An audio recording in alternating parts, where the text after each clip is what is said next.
All right, guys, we are back with another episode of The Wrong Side of History. We are actually the number one new podcast, at least according to my mom. Correct. I was going to do the intro, but Lee just had to grab it because right off the bat, it's about spotlight and me for people on the right, I guess is how it works. I'm Ben Glebe. Welcome. The rational one here on the panel. Yeah, I'm Lee Trink, the correct one on this panel. We're on the wrong side of history. One of us, both of us, who knows? So we're going to cover a bunch of different topics today, a little bit more rapid fire. We'll see. We are going to talk about the bill, the big, beautiful bill that restricted contempt of court enforcement. We're going to talk about the Biden Autopen issue. How beautiful that is. We're going to talk about the federal court that stopped Trump's tariff plan, a couple of other issues regarding China and some restrictions that Trump did. We are going to talk about the MAHA report with some false citations. All citations in the gold standard report. Can't wait to talk about that. We're going to talk about a bill to restrict, you already said the court thing, China student visas being restricted and pulled back. We've got President Biden was using an Autopen apparently for lots of things. I can't say I'm shocked. Maybe it was President Biden, maybe it was somebody else, but Fair enough. we're going to talk about Trump pardons, and we're going to talk about Israel's reoccupation of Gaza. If we don't run out of time for all those things, so let's kick off around the Trump bill that would restrict contempt of court enforcement. Why don't you kick off on your POV on that, Ben? Sure. So Donald Trump created his big, beautiful bill with the House and got it passed, and it was over 1,000 pages and not a lot of time to read it. And even Republican members of Congress that voted for it are saying, wait a minute, I didn't know there was a tiny little provision in there that says that the judicial branch doesn't have the power it always had to put a check on the executive branch. Trump wants them to not be able to enforce any of their contempt of court findings or any of their findings really unless the litigants, the people creating that lawsuit, put up a bond that could be equal to the amount of the potential amount of the of the case, which in some cases could be trillions of dollars because you're talking about government. Well, if they're wrong, program, right? If they enjoin them, if there's and it was a mistake. No, they have to put them up at the beginning. That's the whole point. They have to put it up as a bond. They can get it back if they're found innocent. That's right. Or if that's right. But they have to put up trillions of dollars. The point is he's trying to take away the power from the court, even if it's billions, even if it's millions, even if it's hundreds of thousands. This has always been something that is up to judges to put bonds, and they've always never done it on government cases because typically you're not suing for a money amount. You're suing for policy, for legislation, and for constitutional issues often is what they're being sued for. And any president who actually cares about the law, which clearly Trump does not, and he's quite contemptful of the law, to use the perfect word for it, would want the courts to be able to weigh in. And then you pass legislation that also pleases all three branches by following the rule of law and the Constitution. Now, Lee. Okay, now let's talk about what it actually does, what the rule of law actually is, and what it was designed to do. Right. So what we're talking about is Rule 65C of the Federal Rules of Civil Procedure. It has been a practice not to require a bond, but that rule of civil procedure does require a bond, and it is up to the courts to put in what that bond is. So there's not a requirement. It still gives the court flexibility in deciding what that bond is so that it's commensurate for what the case is. So really what he's doing is requiring the courts to actually enforce the law as it is, not as a commonplace. Now, why is he doing this? Let's talk about why he's doing it. We have entered an era where judges have become activists. I don't think you would disagree that we have some level of activism on judges. We're seeing much more lawfare. Yes, I fully disagree. You just eat up every right-wing talking point like it's breakfast. Not a right-wing talking point. It's the actual rule of law. It's the Lee, it's actual rule of Trump's law. Lee, it's often Trump's own appointed judges who rule against him. He just wants to be a king. You don't have to It doesn't want to be a reflexively king. Wait, hold on a you second. don't you don't What have to Lee. the judges could still put together a bond. Here's the problem. The problem with what's happening is the Democrats they have one play that they're running because they don't have an agenda. They don't have policies that they want to do. Their agenda is stop Trump no matter what. And they're throwing all sorts of lawfare, trying to restrict the things that the majority of voters voted for. And what they're doing is they're just litigating to slow him down and stopping from the reason he was elected. And so what he's asking is you follow the actual rules. The actual rule says a bond must be posted. Why is that? It's so there's not frivolous cases that are being brought. So this is not some kind of grab of power. This is trying to level set the fact that when there's been an influx of frivolous cases, and so if you have a case, okay, post a bond around it, Lee, and if you're right, Lee, you'll get that money back. there are plenty of Republicans in Congress that are against this.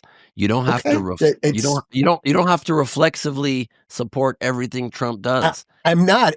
I'm what I'm reflecting on is the fact that there's frivolous lawsuits. Sorry, there's frivolous lawsuits going on, and that's just a fact. Like it's the whole Democratic strategy is to try and block him. So I Lee, don't think I actually don't think it's outrageous. I think it's pretty it's reasonable. It's fully ridiculous because, again, when you are in cases that are about issues of legality and constitutionality, they should be immediately, when they are controversial and questionably legal or not, they should be given when a suit is brought up to the judicial branch. They decide. Trump already reflexively then appeals these decisions, and the Yeah, courts get of to course. decide. And let me finish it. Sometimes it gets to the Supreme Court and they decide, and it's a conservative Supreme Court. It's not an activist court, at least for your side. You can't certainly say, unless you think it's activist towards the conservative side, in which Well, case, great. Oh, so it's not. So when it's conservative tipping, it's no, not I don't activist. think. I think the Supreme Court have not been an activist court. I don't. So I think in America, general they've not been an so activist court. America elected Trump, yes, for a certain agenda, yes, an agenda he largely lied about, also true. Wait. But Okay, they I let me don't. I finish don't want my to point. You got digress to to let me what finish my what point. he didn't lie about it. You got to let He's me doing finish my point. exactly what we voted You for. got to let me finish my points. But they elected him to do these things under the Constitution of the United States of America, under the laws of our country, not to go in and change longstanding precedent so that Trump's Why? 157 executive orders in the first 4 months of his term get unchallenged or undue obstacles put in front of challenging them. That is ridiculous. He doesn't, and he also made this law go retroactively to all of the things he's already passed. It's clearly just because he is trying to have a larger amount of power than the executive branch is made to have in this country. Do you It's not do you think necessary, it's do you ridiculous, think and there it's a have been bad look. frivolous claims? Do you think frivolous claims have been brought? You think every claim that's been brought in lawfare has been a reasonable claim? I don't know every one of the 250 cases. I don't know them. Yeah, it's a lot. I mean, the Trump's I'll doing a lot, so there's going to be a lot of no, response. but you know what? Let me give you an example. Let me give you an example of where it clearly demonstrates that lawfare is the Democratic strategy to try and thwart what the voters elected Trump to do. So let's take the deportation issues, right? A lot of brouhaha around all the deportation issues and about what Trump has done. Okay, so Trump has deported 100,000 people. 100,000 people he's deported. He's been in office about 4 months. There have been 30 injunctions over the first like 3.5 months of him being in office by nearly all Democratic judges, right? 100,000 deportations and 30 injunctions. Take Obama in contrast, 3 million deportations. And across an 8-year period, he had 19 injunctions across him. there is a disproportionate amount of lawfare that's being thrown because it is the strategy. It's the Democratic strategy. So what I'm bristling over is not like I'm bristling over the Democrats are abusing the system to try and thwart what the voters want, and that's what I'm against. You are bristling like a toothbrush because you're afraid to realize the truth here. The reason there's more injunctions against Donald Trump is because Barack Obama did something you should be very happy about, right? Deported lots of people here illegally, but he didn't do it with animus toward the nation of origin. Or you got to let me finish some of my points, man. You can't let you talk about. I'm reacting. Go ahead. You clearly can see Donald Trump from day one of his first term. He acts with animus towards foreigners. He just granted for some reason preferred immigration status to white South Africans, but people that come from any country that's not white. Donald Trump has real issues. Another great call them criminals and rapists. You know, Joe Biden lets in millions and millions of illegal immigrants. Donald Trump wants to put in 50 people because they are being killed. It's right. Those 50 people are being killed. People. Those 50 people are being killed. Or is it because Elon Musk is a white South African and he wants to kiss Elon Musk's ass at all turns?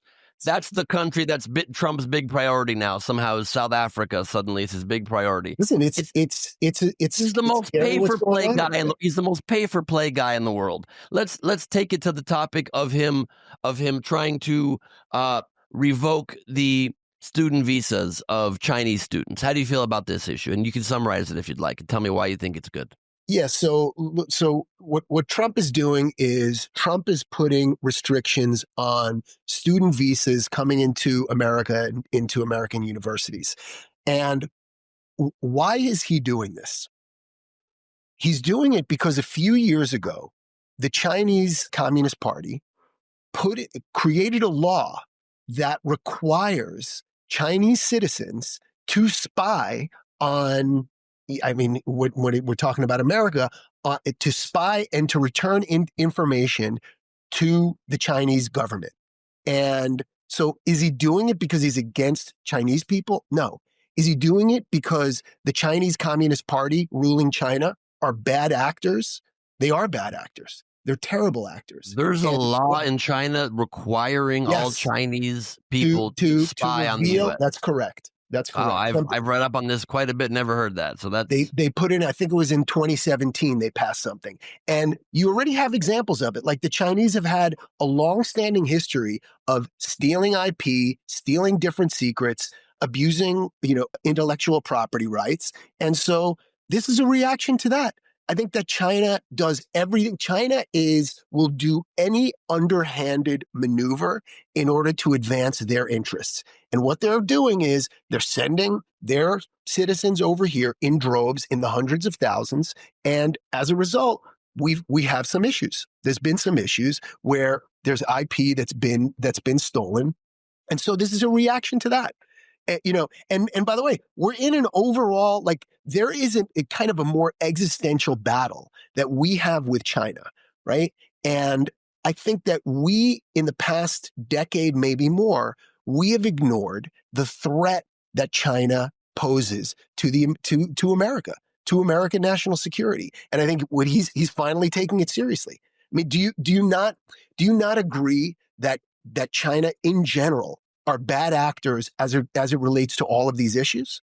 I do agree. And I'm going to do something that I try to do on this podcast that I wish you would do a little bit more, is not reflexively support my side. I agree with you. China's a bad actor. China's been stealing our trade secrets for years. I don't think you need to reflexively go out and say we're aggressively removing the visas of every Chinese student, and they're not even doing that. A lot of it is bluster. But I do agree with you. I think we do need to be tough when our biggest competitor nation on planet Earth is stealing our secrets and doing underhanded things and bringing our companies to their shores to be able to steal our secrets. And that's part of why they brought brought Tesla's factory there so they can create their own better. So is it not a good? Is it not a if again, you haven't seen the information about the rule that they put in, but considering something like that, is it not a reasonable reaction for him to say, hold on a second, if you're going to play those dirty games, we're not going to allow everybody to take advantage of the tremendous education that we have in the school? Isn't that a reasonable response to what Yeah, the and like I government's said, doing? I don't have major issue with it.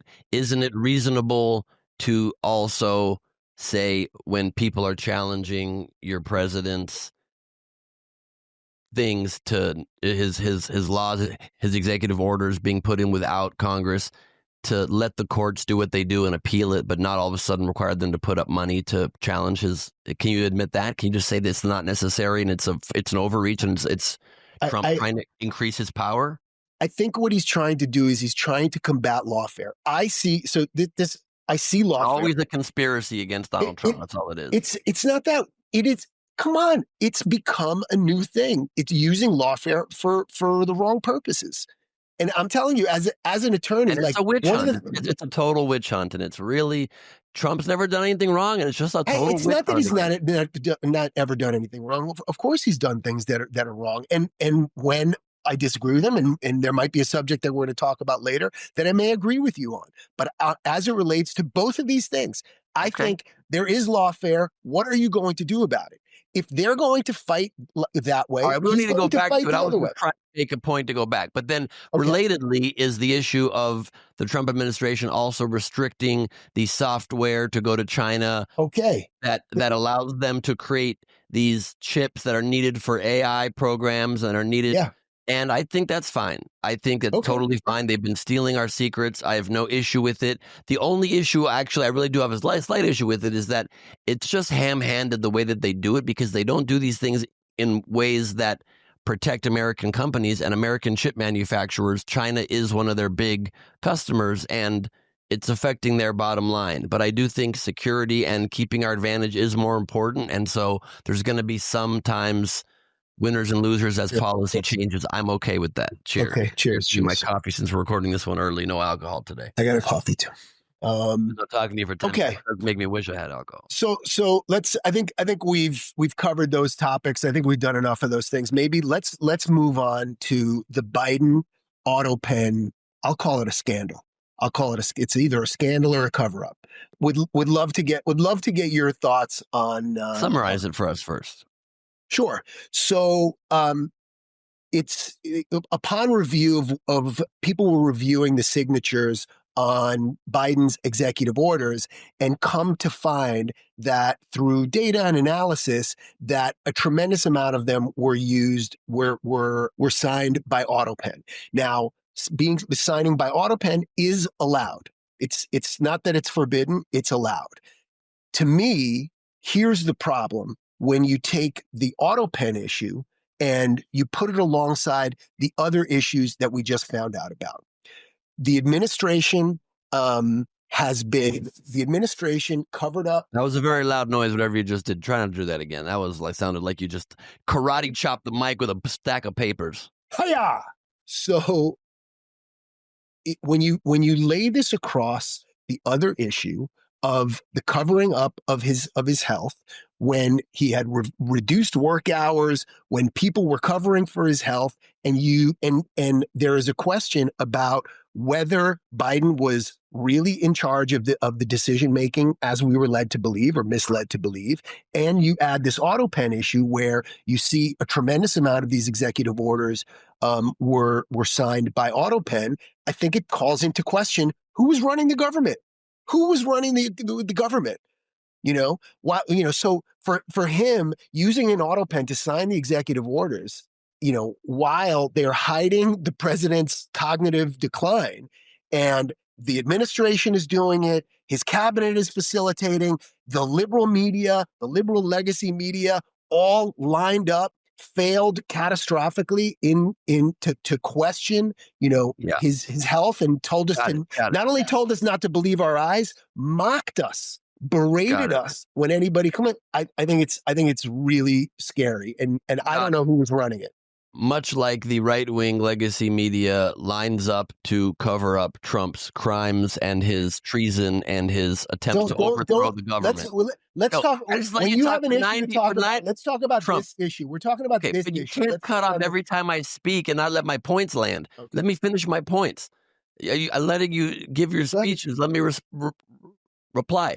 Every issue is going to have counterbalances because you're saying broad things. You can't say left-wing legacy media is corrupt and not let me reply and say very similar to how right-wing legacy media is corrupt and is lining up for their guy. It's a side point. Another important side point, you talk about reduced work hours, not germane exactly to the issue, but it's not like Trump is Mr. Workaholic playing golf every second and having his executive time where he doesn't start the day till 11 o'clock when he's president of the United States and is spending more time at Mar-a-Lago than he is at the White House. Again, not the point. But the point here is, it seems pretty clear to me from Trump's statements about this Autopen, Trump also uses the Autopen. He just said from the Oval Office the other day, it's typically not done for big pieces of legislation and big orders, just for little things. So, yeah, I agree with you. I've made no bones about the fact that I think it's ridiculous that Biden ran in the first place, that Biden ran a second time. It's ridiculous that they were covering up his decline. I don't defend that to any degree. It's totally messed up. It's anti-democratic. We need to know who our president is in charge and is competent.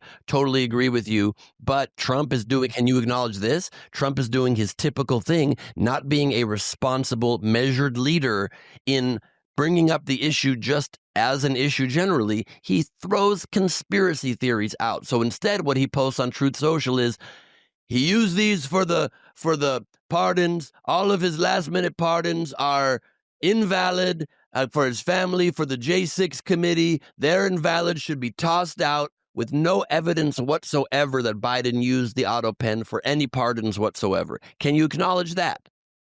No, because I look at those two. No, it's not that. I'm looking at it from a sane standpoint. I have deep concern that Biden was not running things. I just you marry that. I got it. You can't say things as conspiracy theories when you're the president, like you're some pundit on Newsmax. He doesn't have evidence. He can just say, let's look into what Biden used the Autopen for. Maybe he should have said it that way. But it would have been better to be measured and say it that way. Part of the dilemma, though, is he is up against the massive wall of media, but Lee, but you understand, when Trump says things, because his followers follow him more blindly than most people should follow a political leader, when he says it the way he does it, it's not just like, yeah, he could have said it more measured. The problem actually becomes they then repeat what he says as fact. And if he retracts it or changes it, they won't get that message. And now I promise you, MAGA world is going to say, Biden signed the pardons with an Autopen. They're invalid. It's total criminal. And it's from a floated with no evidence post he put on Truth Social. Can you say the president should stop doing that and needs to be responsible with the words and accusations he makes? I would prefer that he was more measured in those things. But the outrage, you aiming your outrage at that versus very clear indication that something was awry in the White House. Like I don't see the equivalency. That's really my main point. I agree with you. The way he communicates on social media, not ideal. There's numerous ways that things that I would disagree. Not ideal. He's but we're talking about but everybody talks about these conspiracy theories, Lee. It's not a conspiracy theories. Yes, they are, because they hid the fact. They hid his cognitive decline. Buddy. Hid it, and come on. This idea that he relied on the Autopen for important documents don't know. We don't know, and they've been lying to us. Was pushed, though, by the Oversight Project, which is an arm of the Heritage Foundation, which played a key role also in promoting these bullshit claims about non-citizens voting. When Trump is relying on partisan organizations that are trying to float conspiracy theories to discredit people, it's a gigantic problem. The president's then the disinformation spewer in chief, and it creates a real significant problem. We should do an episode where we cover voting, but my only response to that is, for sure, some people that were not meant to vote voted. I am certain of it. I think we already have evidence of that. Okay, I don't know, and we just don't know where 10 or 20 people out of millions of votes, totally. But also, just so you know, in case you don't know, according to the Constitution, Article 2, Section 2, pardons don't even need to be signed. They don't even need to be in writing. So it's a whole non-issue to that degree. I agree. Let's look into whether the bigger issue is whether Biden even knew. That's really that. I worry that right. But you're wondering about that, and you're worrying about that only because Trump said it. Only because Trump posted. I'm wondering about it because Trump posted. Did he even know? You're echoing his exact words. Trump literally posted. In other words, Joe Biden did not sign them, but more importantly, he did not know anything about them. But he's making that up, and you're echoing it. That's the exact point. Here's what let me give you my point. I forget about whatever he said. My point is I look at certain things that are fact. Forget about it. They hid his cognitive decline. They lied to our faces. They looked at us, lied to us. That was last week's episode. Okay, but then there was a tremendous amount of use of the Autopen, and I look at those two things and I go, I don't know who was in charge. I don't know who was making those decisions. I don't know. I think I think there should be a significant investigation into it. I'm not saying he didn't. I'm not against that. He didn't pardon his family. I'm not against that, buddy. I'm saying something a little different than Trump. But what I am saying is this is a huge, huge issue. This is an actual destruction of democracy. Forget about what everybody loves talking about the threat of democracy that Trump is, except that the system is working as it is. There's checks and balances, but what Biden did was really undermine the entire system, and everybody lined up to support that. The same as when a president who's known for making his decrees and executive orders and deciding things on his own posts, and I quote the exact words he also posted about this issue with regards to the Jan 6 Select Committee House members that were trying to do the biggest investigation in congressional history. He literally posts, "They are hereby declared void, vacant, and of no further force or effect because of the fact they were done by Autopen." You can't hereby declare with no evidence. Okay. It's really messed up. We should do a whole episode. We agree with that. Awesome. And also at times like this, with regards to Biden's general cognitive decline or not, I always turn at moments like this to words that Joe Biden himself spoke that kind of give me solace, and I look back at it. I think the exact quote was, "Listen, folks, what we're gonna do? I'm signing. No joke. I'm not joking around. My leg hairs are sticking out, and people tell me who I am and where I am." And I think that's really nice. It helps me remember America is really wonderful. Was that was that an impression of Biden or the impression of Dana Carvey doing Biden on SNL? Because I couldn't tell. Which, look, I think it was great, but I support. Very hurtful when you speak. No, I support that. I just when you speak, is it your thoughts or is it your impression of Trump's brain? Is it Trump's brain that just gets spewed through your mouth? I didn't mean it as an insult. I meant it as I'm not joking around, Lee.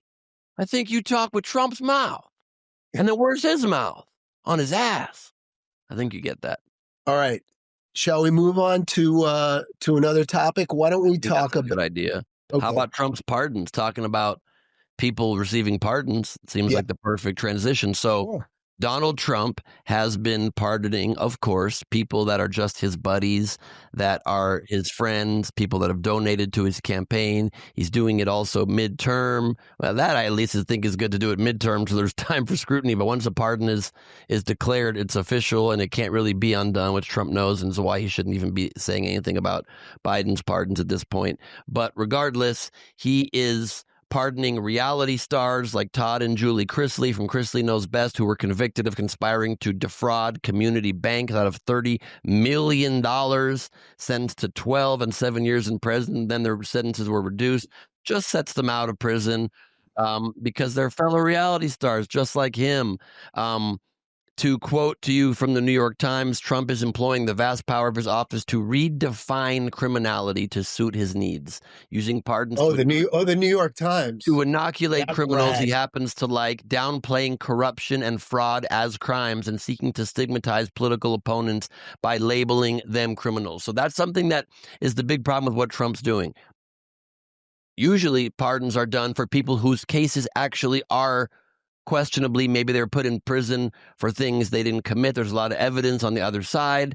And Trump is doing it to say white collar crime isn't that bad of crime. He's doing it to say the kind of crime that I commit isn't a problem. Let's desensitize people and say we can even let them out of jail. The kind of crime, but people that commit blue collar crimes, when they're, not to justify crime of any kind, but if you had to judge, I think white collar crime is way worse than most blue collar crime, because blue collar criminals are doing it to like put food on the table for their families. Yeah, no, I'm sure that's what blue collar. That's all the blue collar. Not all, but a lot of that. Not all, but a lot of times. And when white collar criminals are doing it, they're hurting far more people. A blue collar person stealing something from one person, it's terrible, but affects one person. Whereas somebody defrauds a community bank of $30 million and lots of people are affected. Many more are hurt by that. And so I think that's a real issue. And it's also Trump just trying to, again, like assert he's basically trying to like dom the process. He's trying to say that the institutional guardrails that are put in place in this country are really up to his whim, and he can just undo them when he doesn't care, when he doesn't like that. And he wants to be able to say, what I do is fine. Fraud is not really stealing, interestingly, from a guy who's supposed to be trying to get rid of fraud and abuse. And similarly, what he also did was he's removed tons of the people that are supposed to be finding fraud in government and got them out, because rooting out fraud is not what he's trying to do. He's trying to remove guardrails. He's trying to remove watchdogs, and he's trying to be able to act with impunity. And it's a pretty disgusting behavior. And maybe on this issue, just like I can sometimes come out and say, you're right on that, maybe you can say he shouldn't be pardoning people who are obvious white collar criminals with no reason to be issuing the pardon other than they donated to his campaign or he likes them. Is that fair? Look, what I'll say is it's interesting that you're just coming up with his reasoning, which is fine. You're giving your viewpoint on it, but I think that you say it as a matter of fact when it's not a matter of fact. That being said, I don't agree with some of these pardons. I think there are a number of these pardons that it just doesn't look good. I don't like it. Doesn't look good. Doesn't look good on its face. That being said, the New York Times, the almighty paper of record that's become a total rag, I think, in the number of years. I think that they've stopped reporting facts. When they make statements like that you quoted, here's what I'll also just point out to you. And also the hyperbole that you have around all of these threats. And again, I agree that I don't like some of these pardons, but let me tell you about some of Obama's pardons. Obama pardoned a number of people that were damaging to national security issues. So I agree that when somebody donates some money and then,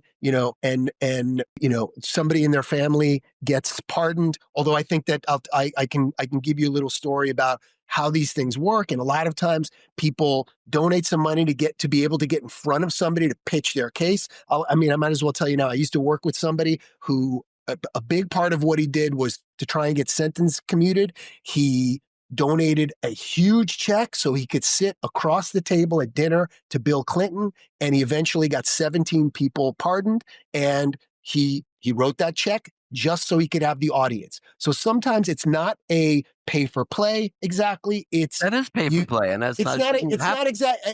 I'm saying because I actually don't even be able to pay for access. But that's how the world works. Also, it just is. A lot of these charity events are the ability to, and everybody does it. Everybody across every part, they do. Everybody does it, and it's access, so people have the ability to pitch them on different things. So I'm just saying that issue, it goes around to different parties. But what to me was alarming, I could easily say to you, why are you bringing up other presidents and other things like you said to me? So we are allowed to reference things from the past, then, right? But okay.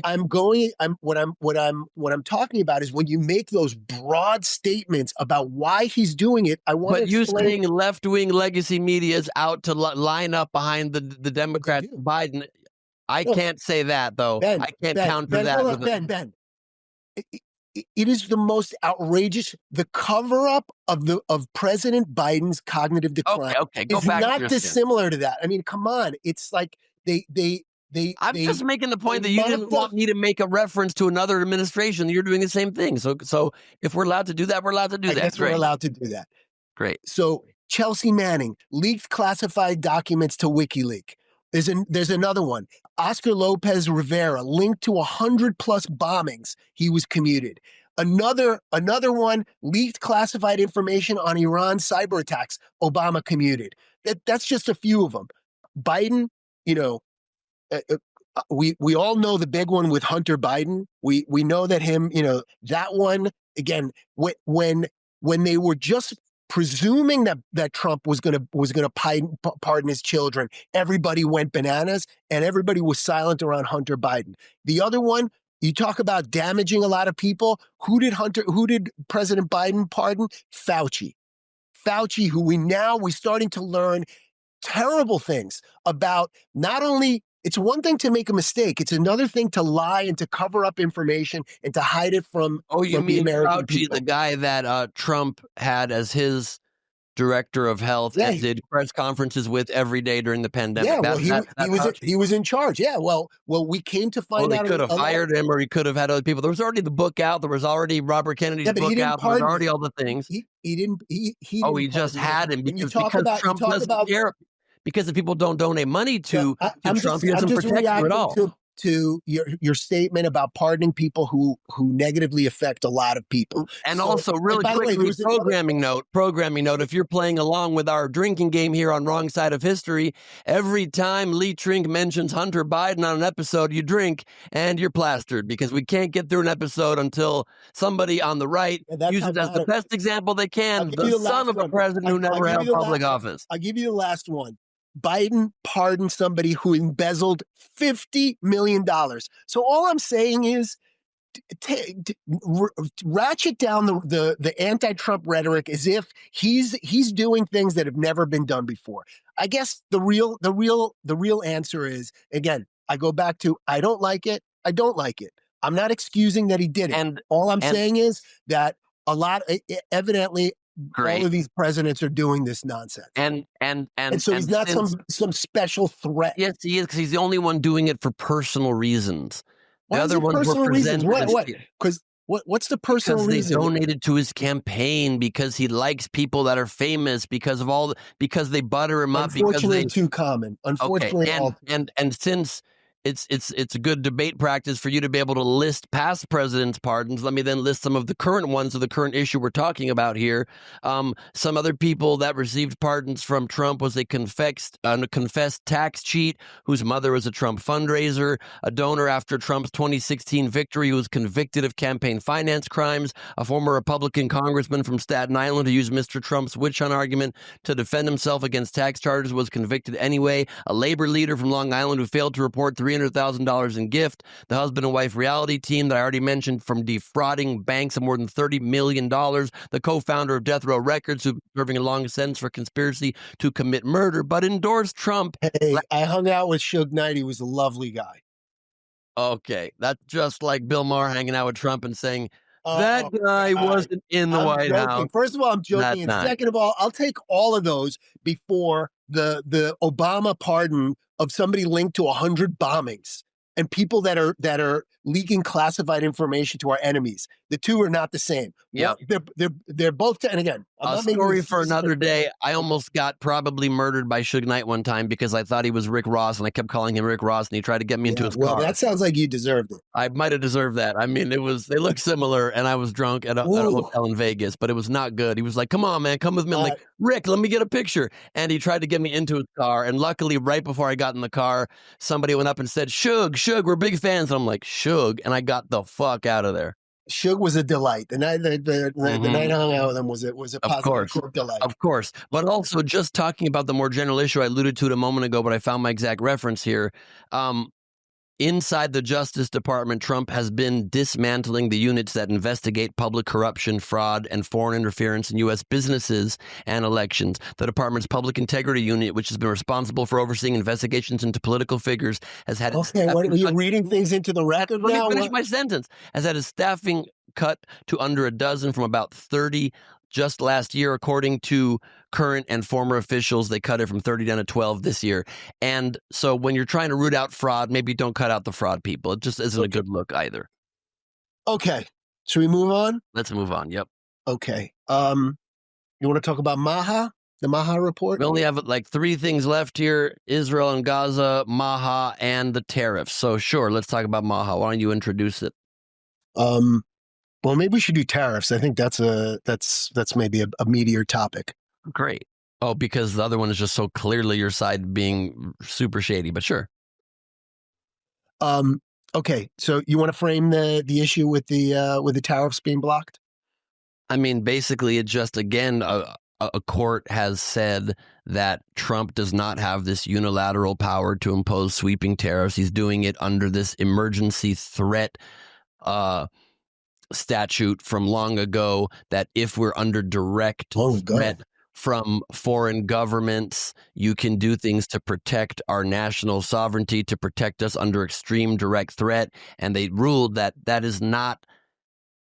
does not qualify to just say we have economic competition from these places, and the president doesn't have the ability to do that. And so they ruled he cannot do it, and ruled to reverse and remove his tariffs. And then, yes, Trump immediately appealed, and an appellate court has said until this gets settled, the tariffs get to stay in place.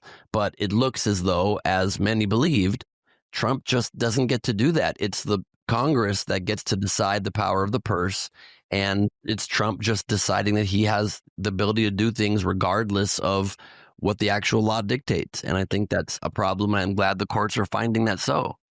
Okay, so let me break down a couple of things. Like these laws are not like ancient laws. Like I know that there was the one thing he pulled from the 1700s, which was going deep.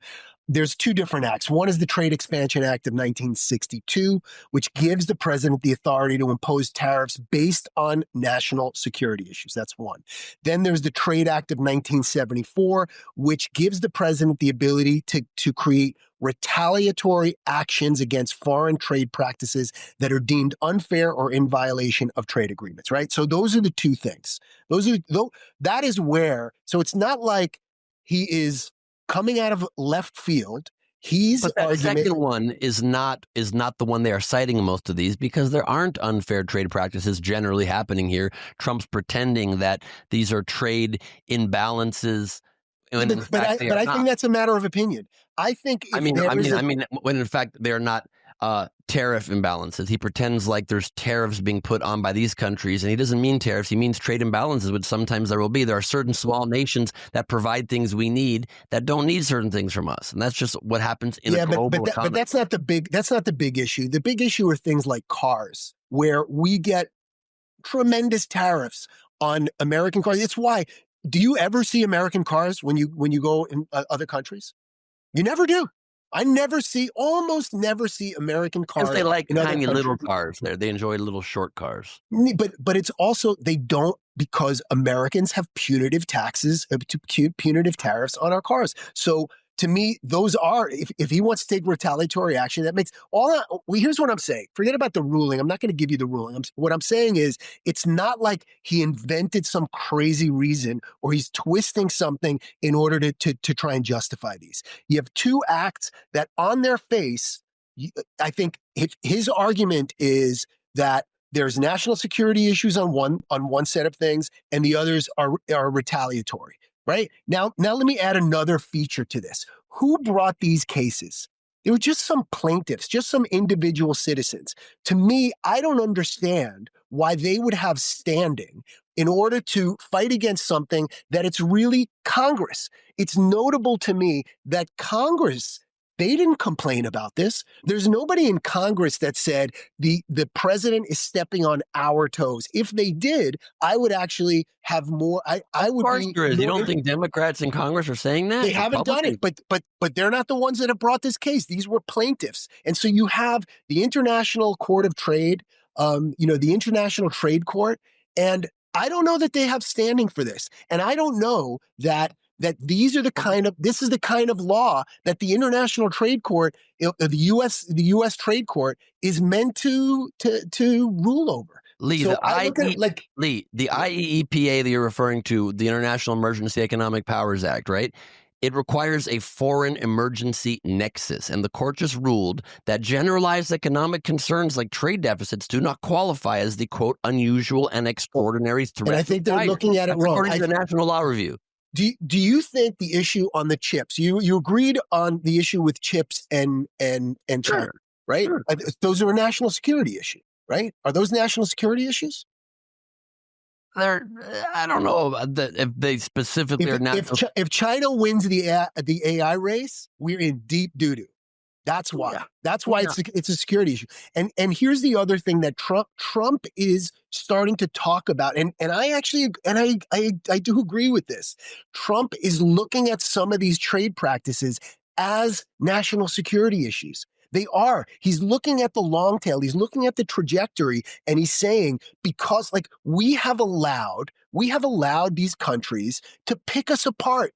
We've like, you know, there was a reasonable, you know, the decision to allow, for example, Germany and Japan to put tariffs on American goods while we didn't do the same to them made sense on the heels of World War II because they needed to rebuild their economy. And what did we do? We outsourced our economy to enable them to build their economy. That's over. Now you have the European Union. That's also, they have aligned, and Trump has talked about, I don't know And what you're you right. feel about what Trump has said about it, but the European Union was specifically created as a countermeasure against Right. the American economy. And you're right, We've got to fight against it. We've got to fight for ourselves. And you're right. We have to fight because the effects of outsourcing our economy like this has led to America being the 45th biggest economy in the world. I'm sorry, I misspoke. The number one biggest economy in the world still. So I think we're okay. Yeah, we can still work then you with look the world. and you look at China. What did China advance in the last 20 years? Where did they come from? We did that. They built their economy on our back. Right. And we need to also just be better. You don't do everything with punitive measures. You just be better. You bring chips here, which is what Trump's trying to do. It's what Biden tried to do. You bring manufacturing here when it makes sense in industries that it makes sense. But sometimes you've got to create different restrictions and compel them. I agree with that. I agree, but you also don't have to haphazardly put on tariffs everywhere and create uncertainty and change the amounts and go back and forth and put tariffs on. Let me finish. And put tariffs on countries that don't have issues with us. Put tariffs on coffee growing nations, for example, when we grow no coffee here in America. It's just a very ham-handed way to do things. How do you feel about the 10% floor for tariffs? I don't know why we have a basic blank 10% tariff on nations that it doesn't make sense. Why are we punishing people here in America? Again, I'd like to remind the audience that tariffs are paid for by us. It doesn't, all it does. It depends. There's not a one size fits all. Of course it is. 100% tariffs always. No, 100% always tariffs are paid by the importing nation, 100% of the time. Some companies will eat up the cost. Some people reduce their margin. Yes, that's what I'm saying. It's a margin reduction for the businesses. That's what I'm saying. Lee, that's what I'm saying. Sometimes the company eats the cost. Sometimes they pass the price increase onto the consumer. But 100% of the time, it's paid by Americans, not by the nation. No, that's not true. If the company, because you're talking, the company is the foreign company. If a foreign company is importing something into America, the tariffs are levied on them, and sometimes they can create a price adjustment in order to absorb it, or sometimes they take the margin. That is not true. A company that is offshore in another nation, Lee, when the tariff, people for some reason don't understand what tariffs are. When the tariff is imposed, the tariff is paid to the company that is importing the stuff. That is American companies that are importing, or individual American consumers that are importing.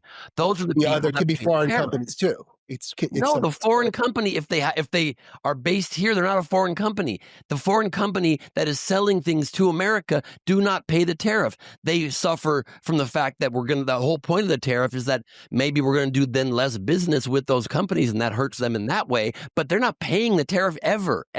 So the tariff is just punishing people here. So there shouldn't be a 10% baseline tariff because coffee is going to go up 10%, and we don't make that here. We're not going to make it here. There shouldn't be a 10% baseline tariff on any industry that we don't make here. We can't do it. What can it be a revenue generating tool?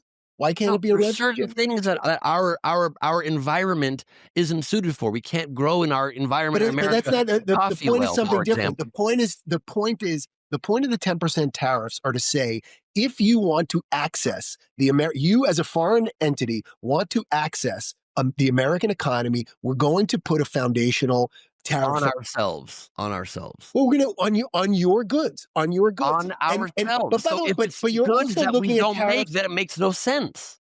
If it's goods we don't make, it especially makes no sense. You got to at least be able to admit that. If it's goods we don't make, we're just raising our own prices for no reason. But sometimes it becomes again. It's not. There's not a must do when those tariffs came in. The businesses have an opportunity to make different decisions. And I'm just saying, like in the pursuit of driving revenue, it's not it's not crazy. To It's not tax crazy. ourselves on things that we don't make. It makes zero sense. We have to move on. We have Okay. 2 more topics and we have to be done in like 2 minutes, which we're not going to be. So let's move on. Okay.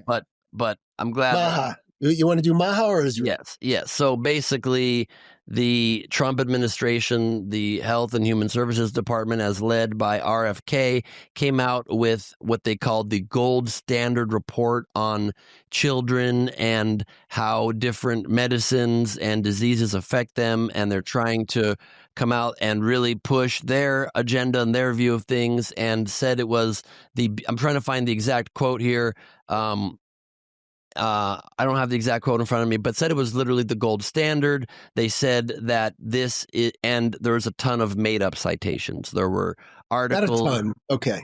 There were about 500 citations in it, and a handful of them like were 12 or 15 or something. Okay, it's out of 500. So it's made up articles.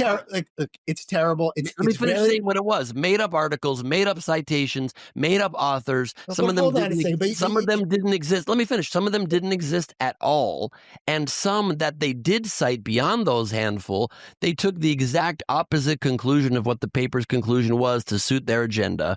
And that's not science, and that's not the way you do it. And so obviously Lee is going to respond by saying this is an embarrassment to the Trump administration and this is ridiculous. And also there's a lot of evidence that AI was used, because some of the ways that these things made up look of course like AI was used. That's the answer. Like again, like the answer. And as we know, and they've done it before, there's lawyers that have gotten into some hot water because they use AI, and like AI hallucinates. And so here's the part where you're going to say this is horrible and embarrassing, and it affects RFK's credibility and the Trump administration in general. Please go ahead.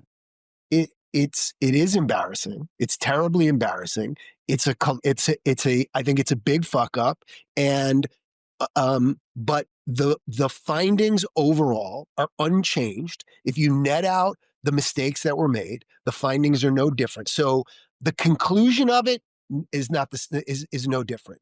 The embarrassment to RFK personally, to his team, to the Trump administration, for sure. It's a black eye. It's a bummer, because I look at what RFK is doing as, my reaction to that overall is, what took everybody so long to fix these problems that we know are poisoning our kids? We know them. I agree on that as well. So it's embarrassing. It sucks, and it's a cautionary tale not to use AI for certain things. Yeah, it's like government reports that are science-based. But I totally agree. So we agree on this. We need to get the poisons out of our foods. It should have been done a long time ago. Yeah, we should study the autism levels. Like, our autism levels the spike is insane, and nobody wants to talk about it other than RFK. Really, it's crazy. I think he made a point that I often rings through my head as well, that I think was beautifully made when he said, "Oh yeah, exactly." And I thought, like, yes, you get me. That's right. Thank you. Thanks for that. All right. Cheers. So we have one last topic. Why don't you introduce it?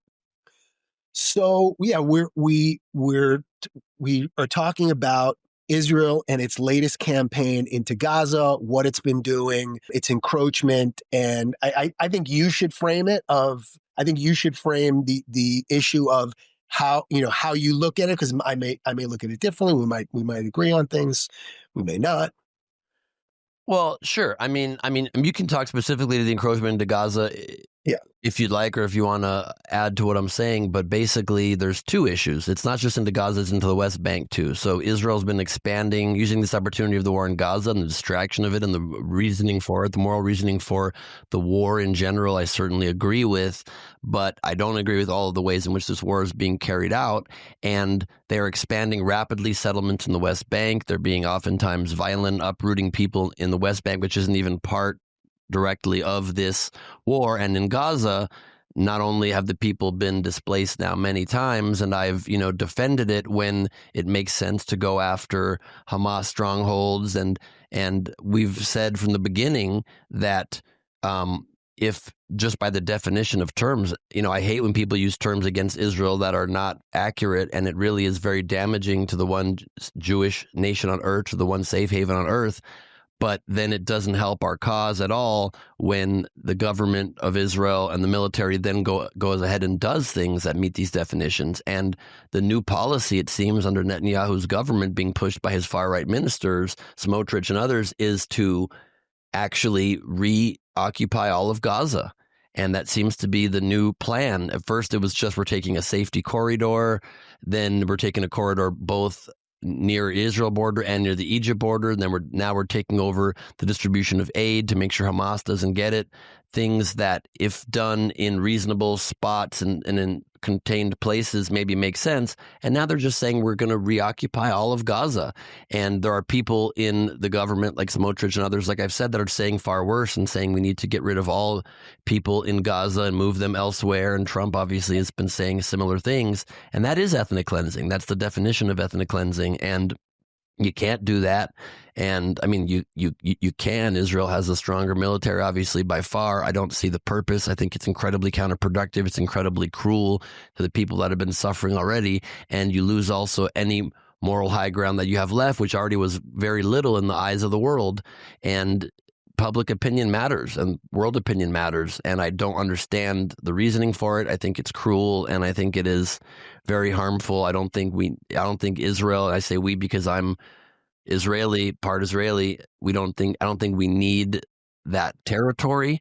And it's just a terrible thing. And I think that Israel, which even like past leaders of Israel have been saying, is they're doing it not for the best cause for the nation. They're not doing it to get the hostages. Be the most. That was very loud noise again. They're not doing it for the important reason of trying to win this war. There's a lot of noises there, Lee. You're in there. Okay. I'm having some mic issues. As long as you can hear me. Yeah, you're all good. And they're not doing it to win this war. They're doing it to keep Netanyahu out of prison and to serve his own personal interests, and that's disgusting. Okay, I'll give you my point of view on it. The Gaza experiment is a failure from the Palestinian side. They have used that territory to do one thing, and one thing only. Really only one thing. To launch terror campaigns against Israel. Yeah, but who's they? But who's they? The Palestinian elected government. That's it. All of them. I call it the PA, call it Hamas. Anybody that the Palestinians elect decide to do one thing with their territory. They take every dollar, every man hour, and they pour it into every which way that they can destroy the one Jewish state. And so for me, it's time to say, we're not doing it again. It's why I was in awe of Trump's statement around what to do with Gaza, because what he essentially was saying was the charade is over. We are not going to do what we do every few years and pretend that these people can have a state and pretend that these people can go and be normal citizens of the world. And that's it. It's over. And I think that, and frankly, I think that Netanyahu took a cue from that and saw, wow, we have an opportunity to actually fix the problem. That's it. This was Egypt's territory that they gave back to Israel, and it's Israel's to keep if they want it. That's how I look at it. Egypt didn't want it. There is no Palestinian state. They had enough opportunity. They rejected everyone. Why? Because they don't want a state. They want to be a wedge against Israel. And for me, it's time for that to go over. And I don't care. I don't care so much about losing whatever moral high ground. Nobody gives Israel any credit for being on any moral high ground, no matter what.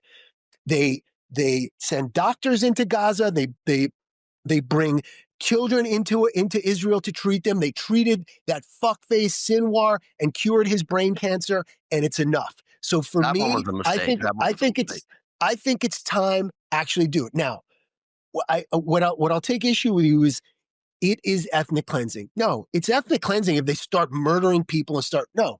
But if they say ethnic cleansing is if they just move them permanently away from their that's home. right. But if they say to Libya or Indonesia or to Somalia and they come up with something and they incentivize people who want to leave anyway, that's there's nothing for them anymore. Think about what Gaza is like. For 20 years, they built tunnels underneath it. It is not a safe place. It is a total. It's lays in rubble. It's not a place for that. It's better for the Palestinians. It's better for the Israelis, and it's better for the world if they move them somewhere else. And I am for all the pressure that Trump can exert pressure, give incentives, whatever it is, to get those people out. And the same goes for the West Bank.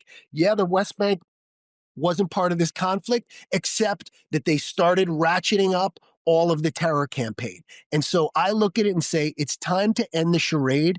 And I don't care about Israel looking bad. I really don't, because it doesn't matter when the standard for Israel is always different. And no matter what, even reasonable countries condemn them. So fuck it. I'm on the fuck it plan of saying, let's fix the problem and then we'll fix our reputation or our credibility later. Okay, so, and we need to wrap up, and I'll respond by just saying this. I agree with your sentiment that the governments there have been horrible and have been terrorizing and literally committing acts of terrorism and constant missiles and attacks forever. And I agree even with if you offer incentives for people to move away from this terrorist government that refuses to relinquish power, that's all fine and good, except these other countries won't accept them. So if Trump can help push along something to let them open their doors to those who want to go, that's fine. But I just think it's very important to make sure that you differentiate between the people at large who have also been held hostage. They elected Hamas, in 2006, and have been held hostage by them ever since. And I have Palestinian friends. Palestinians are good people, and they've been held hostage by a group that has not allowed an election in the 20 years since, or 19 years since. And that's a real unfortunate thing. And it would be really great if, instead of focusing on removing all of these people from their home, not only the image damage that does, but just the technical definition of ethnic cleansing and taking people away in a very hard, horrible way. Instead, if the world community and the Trump administration could just push and use its power to force Hamas to surrender power, to get Abbas out from the Palestinian Authority, so who leads the Palestinians? And you create a new government with international nation building, watchdog. Back to nation building. No, you create an international watchdog. You institute people that are pledged from where? Peace. From the UN? Like, who does it? Peace isn't going to come from forcing people out of their land and taking it over forcibly. But what's the path? Like, give me who's in charge. Do we know one Palestinian voice that advocates for coexistence? Is there any? Yes, there are. I'm not talking about a random person. I'm talking about somebody within the realm of leadership, even like a junior Nudnik Palestinian politician.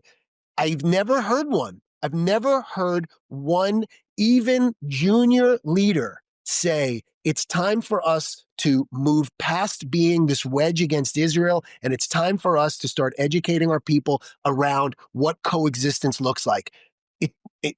Does one exist like that? Obviously, it exists, and we need to find that. If we actually want peace, it's not going to come from perpetually not ever making sure we invest in peace. And I think we need to be tough in the short term. We need to be vigilant always, but we also must find these people. There are organizations within the Palestinian territories that work constantly with Israelis on peace building, on coexistence. So I'll give you my chicken and an egg. You take the leaders of that organization and you do it. I have to leave in a minute. I'm going to miss my flight if I don't leave in a few minutes, and I have to get some things done.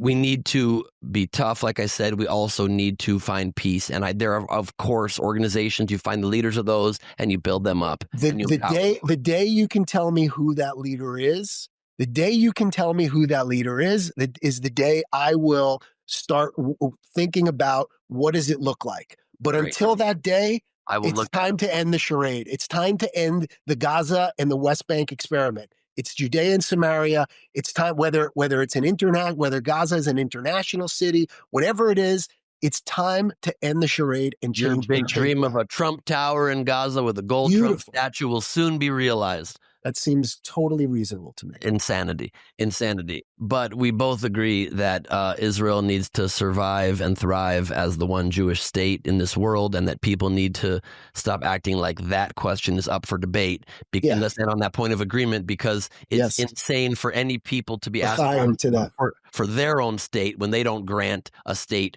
to the people who get to decide and control if they get a state or not. I agree 100%. The Palestinian people as a whole need to realize that Israel exists, it's here to stay, and if they want their own state, they need to acknowledge en masse Israel exists and is here to stay. I just want to bring up one thing. I don't know if you saw it, because I saw it today. I don't know if you've been on social media, but there's a video of Mike Huckabee, the U.S. ambassador to Israel, responding to Macron and France about a Palestinian state, who said, hey, if Macron and France are interested in a Palestinian state, they can go build one on the French Riviera, and maybe they should make some room for them. So I just wanted to end on that very happy note. Was watching Fox News the other day, and I saw Mike Huckabee selling like dick pills or something. So, we're living in a weird world. We're living in a everybody's got to get some, and sometimes, geezers got to get some too. That's a fact, and I'm not surprised. I don't think it actually was dick pills, but he probably uses them. He's like the most virile guy I've ever seen.